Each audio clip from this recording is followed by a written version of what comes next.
punya prasangka kuat bahwasanya sesuatu tersebut menjadi mutanajis liholabatin najasati bimislihi, karena memang umumnya najis tersebut di dalam kesamaan hal yang ada kaitannya dengan sesuatu tersebut.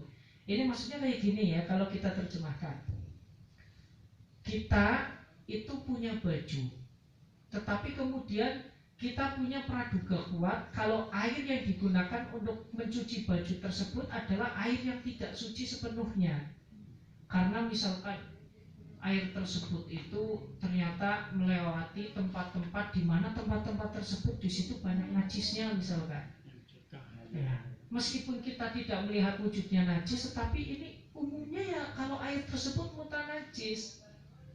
Atau kemarin saya contohkan misalkan kamar mandi. Nah, umumnya kamar mandi itu kan digunakan untuk buang air besar dan juga buang air kecil.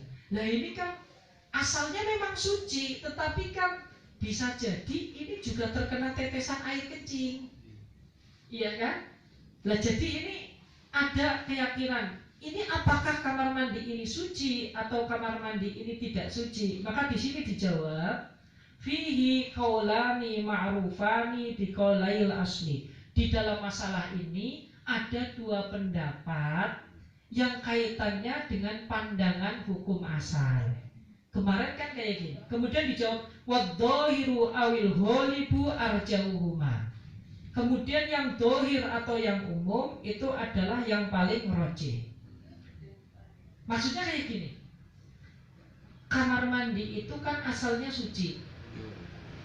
Kemudian secara umum kamar mandi digunakan untuk kencing atau digunakan untuk buang air besar. Sekarang menjadi pertanyaan, apakah kamar mandi ini suci atau kamar mandi ini mutanajis? Maka di sini kita berpedoman kepada kaidah. Jadi kaidah tersebut ada al-aslu idza ta'aradu bainal asli wad dhahir. Jadi ketika ada kontradiktif antara hukum asal dan hukum dhahir. Tadi hukum asalnya kamar mandi adalah suci, tapi secara dhahir karena digunakan untuk kencing dan buang air besar, maka itu secara umum ya tetap dihukumi najis. Jadi ini ada dua pendapat.